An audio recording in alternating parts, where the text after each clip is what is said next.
हाल ही में 8th class की history की एनसीईआरटी में कुछ ऐसे बदलाव किए गए जिसके बाद कुछ लोगों के पेट में दर्द होने लगा है।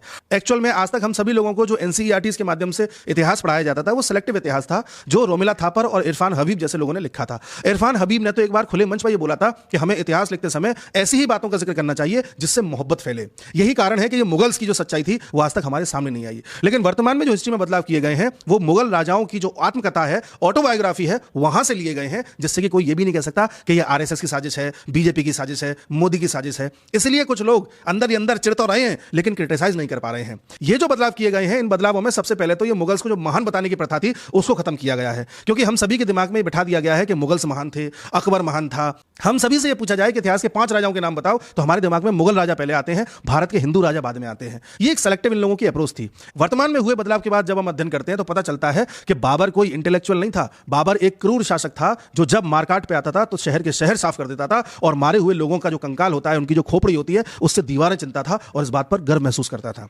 इस नए बदलाव से हमें पता चलता है कि अकबर की आत्मकथा में खुद लिखा हुआ है कि अकबर भी जब मारकाट पे आता था तो शहर के शहर साफ कर देता था और इस बात पर गर्व महसूस करता था कि मैंने बाबर से ऊंची दीवार बनाई है कंकालों की। अकबर खुद इस बात पर गर्व महसूस कर रहा था कि मेरी जो ये रक्त पिपासु तलवार है इसने काफिरों की गर्दन काट करके अपनी प्यास बुझाई है। अकबर खुद कहता था कि हमें इस बात पर गर्व है कि हमने हिंदुस्तान के सभी मंदिर तोड़ दिए, इन काफिरों को सबक सिखा दिया।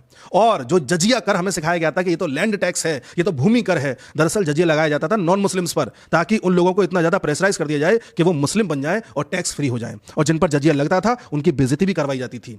बाद में बताया गया कि अकबर तो एक नया धर्म ले आया था, दीन इलाही, जिसमें सभी को समानता का अधिकार था। लेकिन यह भी पाया गया कि उस धर्म लाने के बाद भी अकबर अपने एडमिनिस्ट्रेशन में मुसलमानों को ज्यादा रखता था, नॉन मुस्लिम्स को नहीं रखता था। भेदभाव वहां भी चल रहा था। हमारे देश के इतिहासकारों ने जो ये अप्रोच अपनाई थी, सिर्फ इसलिए अपनाई थी ताकि हम अपनी संस्कृति पर शर्म महसूस कर सकें, हम अपनी भाषा, अपने विज्ञान, अपनी गणित, अपनी एस्ट्रोलॉजी, इन सब का जिक्र करते समय हंसें। हमें ये लगे कि जो कुछ था ये मुगलों ने दिया है, ये जो कुछ डेवलपमेंट हुआ है ये यूरोपियंस ने दिया है, और हम सब लोग अपने इतिहास को ऐसे भूल जाएं जैसे कभी वो था ही नहीं।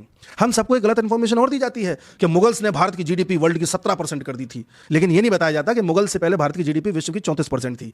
ये सारी जो प्लानिंग है भारत के इतिहास, संस्कृति और तहजीब को खत्म करने की, ये अंग्रेजों ने स्टार्ट करी थी, जिसे बाद में कांग्रेस ने कंटिन्यू किया, और अब धीरे धीरे जैसे जैसे बदलाव हो रहा है सच्चाई सामने आ रही है।